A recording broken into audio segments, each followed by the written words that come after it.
आज हम लोग जीन पियाजे के मॉडल डेवलपमेंट की थ्योरी को डिस्कस करेंगे। इसके पहले हमने लॉरेंस कोलबर्ग की मॉडल डेवलपमेंट की थ्योरी को देखा है, जिसमें उन्होंने 3 लेवल और 6 स्टेजेस बताए हैं। तो उनके अगर मॉडल डेवलपमेंट थ्योरी को हमने समझ लिया है, मैंने एक वीडियो भी डाला है, अगर आपने उसे देखा है तो इसे समझने में आपको आसानी होगी। ठीक है।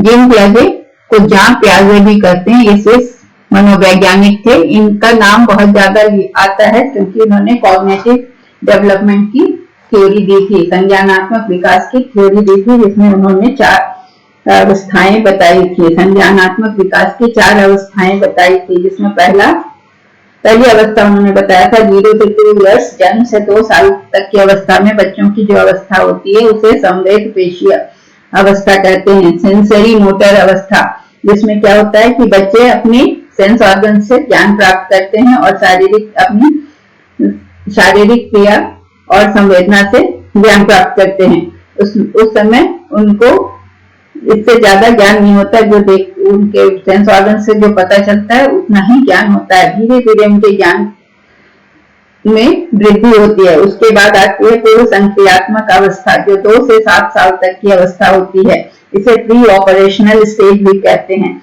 इस स्टेज में बच्चा ये नहीं समझ पाता है कि क्या सही है, जैसे वो कैसे तार्किक चिंतन से वो बिल्कुल अनभिज्ञ रहता है। जैसे अगर किसी बॉल को उसके सामने फ्लैट कर दिया जाए, उसका हवा निकाल के, तो बच्चा ये नहीं सोच पाता है कि वो फिर पुनः वो बॉल कैसे बनेगा। या किसी 2 ग्लास में पानी रखा हुआ है और उन्होंने ये उदाहरण दिया था कि 2 एक जैसे ग्लास में पानी रखा है और एक बराबर पानी है, और एक ग्लास का पानी को अगर पतले बीकर में या पतले ग्लास में डाल दिया जाता है, जिससे उसकी ऊंचाई बढ़ जाती है पानी की, तो बच्चा ये समझता है कि उस पतले वाले ग्लास में पानी ज्यादा है, जबकि समान पानी को ही डाला गया। तो वो इस चीज में अंतर नहीं कर पाता है।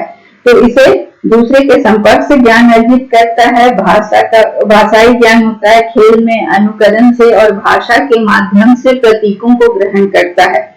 ठीक है। वो तार्किक चिंतन नहीं कर पाता है उस समय, वो तार्किक चिंतन से अनभिज्ञ रहता है। तीसरी अवस्था पियाजे ने बताई थी, संज्ञानात्मक विकास की बात मैं कर रही हूँ, अभी नैतिक विकास पर हम नहीं कहे हैं।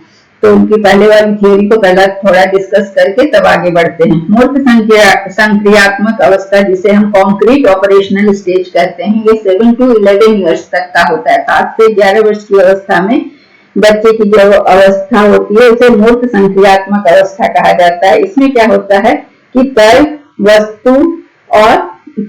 कर सकता है, वस्तु और व्यक्ति के मध्य में पारस्परिक क्या संबंध है वो ये पता कर सकता है, उसे पता चलता है, और वो किसी भी चीज का तार्किक तर्क कर सकता है। ज्ञान मतलब तर्क से वो समझ सकता है, तार्किक चिंतन कर सकता है। ठीक है। अगली अवस्था है अमूर्त संक्रियात्मक अवस्था, जिसको कहते हैं फॉर्मल ऑपरेशनल स्टेज, औपचारिक अवस्था भी कहते हैं। औपचारिक अमूर्त संक्रियात्मक अवस्था में 12 वर्ष के बाद की अवस्था को कहते हैं। इसमें बच्चा बड़ा हो जाता है, तार्किक चिंतन कर सकता है, किसी चीज का समस्या का समाधान, सही गलत का निर्णय, हाइपोथेसिस बना कर सकता है। तो ये सारी चीजें उसमें विकसित होने लगती है। तो ये तो संज्ञानात्मक विकास के बारे में उन्होंने बताया। उनका कहना था कि इसमें बच्चों का विकास, मस्तिष्क जो होता है वो 12 साल के बाद परिपक्व होने लगता है। और कोलबर्ग के मॉडल डेवलपमेंट का सिद्धांत में उन्होंने जो 3 लेवल्स बताए थे, तो पहला लेवल्स भी पियाजे के भी जो पहली अवस्था है, जो 4 से 8 साल तक के बच्चों की अवस्था है, वो मिलती जुलती है। इसे हम एक एक करके देखेंगे तो हमें समझने में आसानी होगी। इसके लिए हमें कोलबर्ग के थ्योरी को ध्यान रखना होगा। पियाजे ने हमें संज्ञानात्मक विकास में कुछ खास चीजें खोजना सिखाया, जैसे पूर्व संक्रियात्मक सोच से लेकर मूर्त संक्रियात्मक सोच में होने वाला बदलाव। तो पूर्व संक्रियात्मक और मूर्त संक्रियात्मक में होने वाला मतलब 2nd से 3rd स्टेज में क्या परिवर्तन होता है। ठीक है। फिर उसने ये भी बताया कि कैसे बच्चों को अपने अनुभवों से संज्ञानात्मक ढांचों के साथ साथ योजनाओं के ये यदि परिवेश में ऐसी संरचना हो, ऐसी योजनाओं की संगत हो या संज्ञानात्मक ढांचा हो, तो बच्चे क्या करते हैं कि किसी चीज को सीखने में आसानी होती है।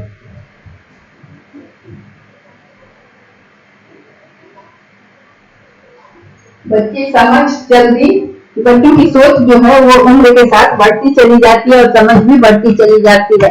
तो ये तो हुआ संज्ञानात्मक विकास। अब हम लोग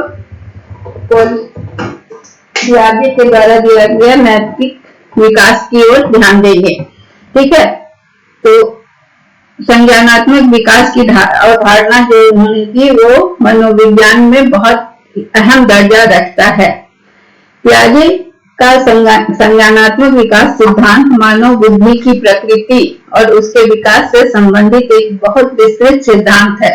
तो बालक का जो अर्जित ज्ञान, मतलब उस थ्योरी से ये पता चलता है कि बालक का जो ज्ञान अर्जित होता है या जो अर्जित करता है, वो जैसे जैसे उसका स्टेज बदलता है, 4 स्टेज उन्होंने बताया, तो अवस्था के साथ प्रत्येक अवस्था में उसका परिमार्जन होता है, मतलब वो और अच्छा और रिफाइन होता चला जाता है। लेकिन पियाजे ने कहा कि जब बच्चे नैतिकता के बारे में सोचते हैं, उन्होंने इस पर भी अध्ययन किया बच्चों के ऊपर, और ये पाया कि जब बच्चे नैतिकता के बारे में सोचते हैं तो वो 2 अलग अलग अवस्थाओं से गुजरते हैं। नैतिक तर्क को लेकर इस तरह के परिवर्तन होते हैं कि बच्चे जैसे जैसे बड़े होते हैं, सामाजिक मुद्दा या समाज में क्या सही है क्या गलत है इसके बारे में उनकी सोच गहरी होती जाती है। तो पहले जब आरंभिक अवस्था में होते हैं तो बच्चे दूसरों से प्रभावित होते हैं, और एक अवस्था के बाद बच्चे खुद से भी निर्णय लेने लगते हैं और उनकी सोच बढ़ती जाती है।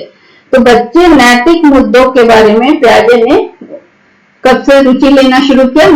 1932 से शुरू किया। उन्होंने 4 से 12 साल के बच्चों का ऑब्जर्वेशन किया, अवलोकन किया और उनसे बात की, इंटरव्यू लिया, उनका साक्षात्कार किया।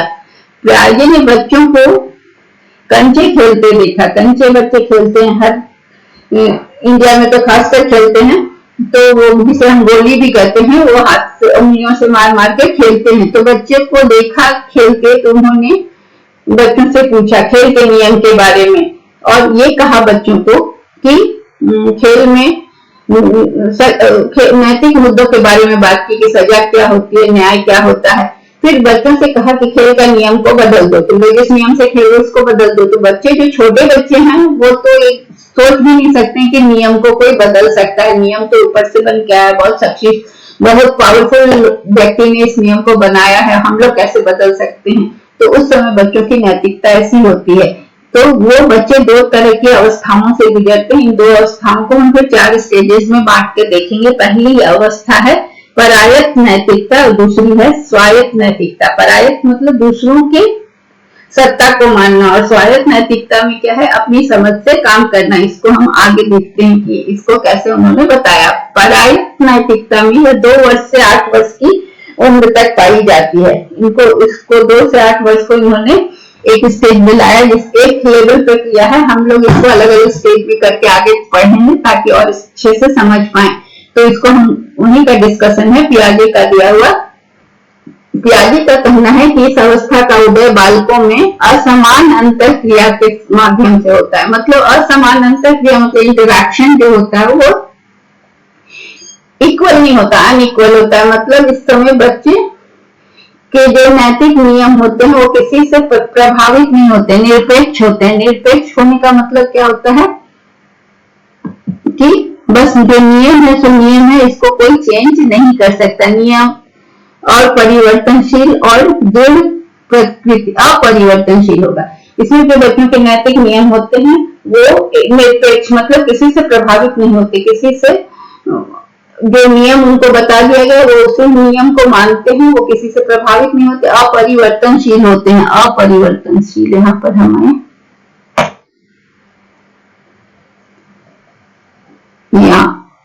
अपरिवर्तनशील होते हैं तथा दृढ़ होते हैं। ठीक है, ये नियम बदलते नहीं, जो उनको नियम बता दिया गया उसी नियम पर चलते हैं, उसको चेंज नहीं करते और दृढ़ प्रवृत्ति के होते हैं। फिर है स्वायत्त नैतिकता, जो क्या है कि खुद की सोच जब डेवलप हो जाती है, 9 से 11 वर्ष की उम्र में पाई जाती है। इस अवस्था में नैतिकता बच्चों के समकक्ष अर्थात पीयर ग्रुप, मित्रों के संबंधों से विकसित होती है।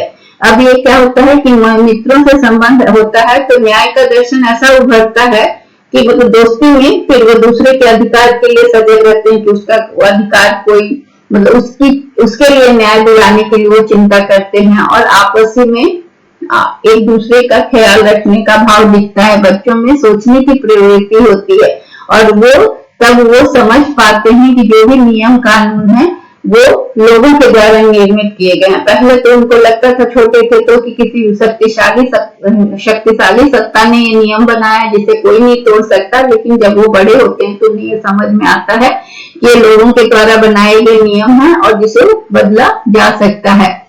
तो पियाजे के सिद्धांत को 4 हिस्सों में बांटा गया है। पहला है एनोमी। एनोमी का मतलब होता है व्यतिक्रम या मनोनय अवस्था।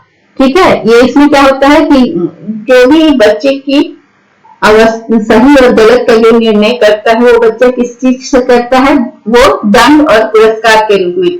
जिस काम के लिए उन्हें दंड दिया गया या डांटा गया वो काम गलत है, और जिस काम के लिए उन्हें प्रशंसा की गई या उन्हें पुरस्कार दिया गया वो काम सही है। इस समय उनको सही गलत के समझने का मापदंड या मानदंड यही होता है। दूसरी अवस्था है हेट्रोनॉमी ऑथोरिटी, पराधीनता प्राधिकार अवस्था इसको कहते हैं। इसमें क्या है, बच्चों का व्यवहार क्या होता है, किससे प्रभावित होता है, तो जिससे वो डरते हैं, से वो प्रभावित होते हैं, चाहे वो स्कूल विद्यालय हो, चाहे स्कूल के टीचर हो, चाहे पेरेंट्स हो, तो उनके द्वारा उनका व्यवहार नियंत्रित होता है कि जैसा वो कहते हैं वो चुपचाप उनकी बात को मानते हैं, उन्हीं के हिसाब से चलते हैं। तो उनकी नैतिकता इस समय किससे हुई, बाहरी सत्ता से प्रभावित हुई। और पहली अवस्था में एनोमी में क्या होता है कि वो दंड और पुरस्कार से सही गलत का निर्णय करते हैं। फिर अब हम देखेंगे तीसरी अवस्था। तीसरी अवस्था में क्या होता है कि हेट्रोनॉमी रेसिप्रोसिटी, इसमें क्या होता है, पारस्परिक परायत्ता, मतलब अपने एज ग्रुप से यहाँ नियंत्रित होते हैं। बच्चों का व्यवहार अपने एज ग्रुप से नियंत्रित होता है, मतलब दोस्त जो कर देगा ऐसा मत करो तो वो नहीं करेगा, दोस्त कहेगा ऐसा कर दो तो वो कर देगा। तो यहाँ पर उनकी नैतिकता किससे नियंत्रित हो जाती है, पीयर ग्रुप से। फिर चौथी अवस्था में स्वायत्तता आ गई, ऑटोनॉमी, जो कि 13 से 18, ये पारस्परिक परायत्ता 9 से 13 वर्ष तक होती है। फिर टीन एज आने के बाद पूरी तरह जब वो टीनेजर हो जाते हैं, किशोरावस्था में आते हैं, तब इस अवस्था में बच्चों की में नैतिक मूल्यों का विकास होता है और बच्चे अपने व्यवहार के लिए स्वयं उत्तरदायी होते हैं। और उनको ये भी पता चलता है कि जो नियम कानून है लोगों के द्वारा बनाए गए हैं और इसमें परिवर्तन हो सकता है। इसको हम फिर से संक्षेप में समझते हैं कि 4 से 7 साल के बच्चे, ये पियाजे का दिया हुआ है एक्सप्लेनेशन, कि 4 से 7 साल के बच्चे जो बाहरी सत्ता से प्राप्त नैतिकता दिखाते हैं, मतलब दंड हुआ, पुरस्कार हुआ, फिर जो अभिभावक हैं, जो टीचर हैं, जिनका उनको डर होता है, उनसे वो उनकी नैतिकता प्रभावित होती है। ये बच्चे न्याय और नियमों को उनको लगता है कि जो भी नियम बनाया गया है इसको बदला नहीं जा सकता है। जो भी न्याय और नियम है वो किसी लोगों के बस के बाहर की चीज है, कोई ऊपरी शक्ति या कोई ऐसा बनाया है जिसको कोई चेंज नहीं कर सकता, चाहे वो खेल के नियम ही क्यों ना हो।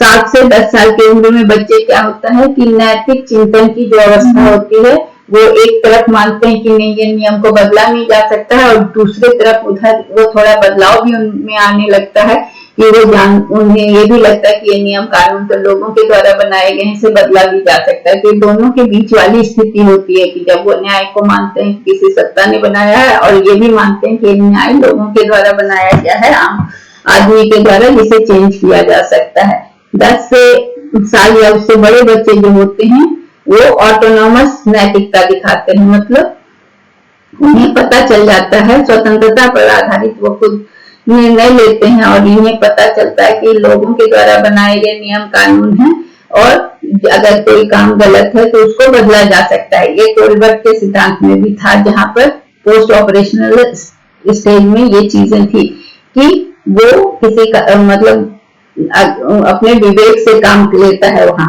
कोलबर्ट के थ्योरी में भी कि वो बालक जो भी है बड़ा होता है तो वो अपने विवेक से काम करता है और जो गलत है उसका प्रतिकार भी करता है। इस मूल्यांकन करने वाले कार्य में व्यक्ति के इरादों और कार्य के परिणामों के ऊपर भी विचार करते हैं। इसलिए किसी कार्य या किसी नियम को पालन करने में वो इस बात पर भी ध्यान देते हैं कि इस नियम को पालन करने के लिए जो कह रहा है उसका क्या इरादा है और उसका क्या परिणाम होगा। लेकिन छोटे बच्चे जो होते हैं वो जो बाहरी सत्ता वाले नैतिकता के स्तर पर होते हैं, जो लोगों के कहने पे चलते हैं और डर से उनकी बातों को मानते हैं, तो वो किसी भी बात को सही या गलत उसके रिजल्ट को देखकर, कोई कार्य का रिजल्ट को देखकर निर्णय लेते हैं, न कि व्यवहारकर्ता के उद्देश्यों पर। जो व्यवहार कर रहा है उसका क्या उद्देश्य है वो नहीं देखते, वो देखते हैं कि उस क्या हो रहा है उसका रिजल्ट। अगर उनको लगता है कि अगर कोई पेरेंट अपने बच्चों को मार रहा है तो उनको लगता है कि पेरेंट गलत है, वो गलत काम कर रहा है, वो उसका उद्देश्य, पेरेंट का उद्देश्य वो नहीं समझ पा रहे हैं कि बच्चों को क्यों डांट रहे हैं या मार रहे हैं, उनको सुधारने के लिए ये चीज उनको समझ नहीं आता। तो उनके लिए जैसे एक उदाहरण दिया है उन्होंने, पियाजे ने, कि एक कप को कोई जानबूझकर तोड़ता है और किसी से गलती से 12 कप टूट जाता है गिर के। तो ऐसे बच्चे जो होते हैं, जो बाहरी सत्ता वाले नैतिकता पर छोटे बच्चे जो होते हैं, उनको लगता है कि 12 कप टूटना ज्यादा बुरा है बनिस्बत के एक कप को जानबूझकर तोड़ देना। तो लेकिन जैसे जैसे बच्चे स्वतंत्र अवस्था पर आने लगते हैं तो अब उनको समझ में आने लगता है कि नहीं, कोई भी काम जो कर रहा है वो किस इरादे से कर रहा है, उसका इंटेंशन क्या है। तब उनको नैतिक चिंतन उनका सही होने लगता है। तब उन्हें लगता है कि उसने जानबूझकर कप को तोड़ा और किसी से गलती से टूट गया, तो कौन ज्यादा गलत है या बुरा है, ये समझ उनको उम्र के साथ आने लगता है, जैसे जैसे स्वतंत्र स्वायत्ता पर आने लगते हैं। बाहरी सत्ता के आधार पर नैतिक चिंतन करने वाले बच्चे ये भी मानते हैं कि नियम ना बदलने वाले, छोटे बच्चे तो ही मानते कि नियम नहीं बदलेगा और ये नियम किसी शक्तिशाली सत्ता के द्वारा बनाए गए। इसीलिए पियाजे ने जो छोटे बच्चे को कहा कि खेल के नियम नए बनाए या बदल डालें, तो बच्चों ने मना कर दिया, क्योंकि उनका कहना था कि ये नियम कैसे बदल सकते हैं, नियम तो कोई बनाया है, तो कोई बहुत बड़ी सत्ता ने बनाया, उसे हम चेंज कैसे कर सकते हैं। लेकिन दूसरी तरफ बड़े बच्चों को यह समझ में आया कि ये नियम हमारी सुविधा के लिए बना है और इसे हम बदल सकते हैं।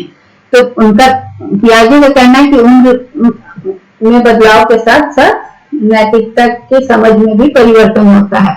बाहरी सत्ता के आधार पर नैतिकता के चिंतन करने वाले बच्चे तुरंत न्याय की धारणा में विश्वास करते हैं। उनका लगता है कि तुरंत किसी चीज को, अगर कोई नियम टूटा तो उसकी सजा तुरंत मिलनी चाहिए। उनका कहना है कि अगर किसी चीज को तोड़ा गया है, तो अगर कोई काम गलत किया गया, तोड़ा गया या गिर गया, तोड़ा गया है कोई चीज, तो उसको वो सजा का पात्र बन गया या वो सजा को अट्रैक्ट कर गया। तोड़ना या खंडित करना सजा का कारण है। इसलिए छोटे बच्चे जब भी कोई गलत काम करते हैं तो उन्हें लगता है कि अब उन्हें सजा मिलेगी। तुरंत उनके दिमाग में तुरंत न्याय का सिद्धांत होता है कि गलती की सजा मिलेगी। और अगर कुछ उनका ये तुरंत न्याय का सिद्धांत ये भी कहता है कि किसी के साथ अगर कुछ गलत हो रहा है, इसका मतलब है कि उसने कुछ पहले ऐसा किया होगा जिसकी वजह से ऐसा हुआ। बड़े बच्चे जो नैतिकता की स्वतंत्रता रखने लगते हैं, जब बच्चे बड़े हो जाते हैं और नैतिकता की स्वतंत्रता में अपनी राय रखने लगते हैं, तब उनको समझ में आता है कि सजा तभी मिलती है कि जब किसी ने कुछ गलत होते देख लिया तब सजा मिले। लेकिन वो ये भी मानते हैं कि गलत होने के बाद भी कोई जरूरी नहीं है कि उस व्यक्ति को सजा मिले। और छोटे बच्चे क्या सोचते हैं, गलत हुआ तो सजा मिलेगी ही मिलेगी, और बड़े होने पर लगता है कि सजा मिल भी सकती है, नहीं भी मिल सकती है। तो नैतिक तर्क को लेकर इस तरह के परिवर्तन कैसे आते हैं, तो पियाजे का कहना है कि जैसे जैसे बच्चे बड़े होते हैं उनकी सोच सामाजिक मुद्दों के बारे में गहरी होती चली जाती है। पियाजे का कहना है कि सामाजिक समझ कैसे आती है, आपसी व्यवहार से, आपसी लेन देन से, साथियों के साथ। तो जिन साथियों के पास क्या होता है कि शक्ति और ओहदा होता है, वहां योजनाओं के बीच समझौता होता है और नहीं सहमत होने पर तर्क होता है और विचार विमर्श होता है, उस पर तर्क करके फिर सब कुछ ठीक हो जाता है। लेकिन यहाँ छोटे बच्चे जहां पर होते हैं, अभिभावक और बच्चों के बीच में रिश्ते जब होते हैं तो अभिभावक के पास शक्ति होती है लेकिन बच्चों के पास नहीं। तो यहाँ पर नैतिक तर्क की समझ नहीं पैदा होती है, क्योंकि वो बच्चे यहाँ आदेश दिया जाता है, आदेशात्मक तरीका से जो पेरेंट्स ने कहा वो मानना है। तो यहाँ पर अधिकतर नियम आदेश होते हैं। तो यहाँ नैतिक तर्क नहीं होता है कि इनको अगर कोई चीज नागवार गुजर रहा है फिर भी वो करते हैं, क्योंकि उनमें डर होता है और वो पेरेंट्स से कह नहीं पाते। तो वहां पर सब कुछ ठीक नहीं हो सकता। अगर मान लो कि कुछ गलत भी हो रहा है तो बच्चों को वो करना पड़ता है और मानना पड़ता है। तो ये नैतिक तर्क में परिवर्तन उम्र के साथ बढ़ता चला जाता है और पहले बच्चे डर या प्रशंसा या फिर नियम को मानने के तहत सब कार्य करते हैं और जैसे जैसे उनकी समझ बढ़ती है फिर वो उसे अपनी समझ से करते हैं और उसे बदलने की भी कोशिश करते हैं। तो ये हो गया पियाजे का सिद्धांत। Thank you.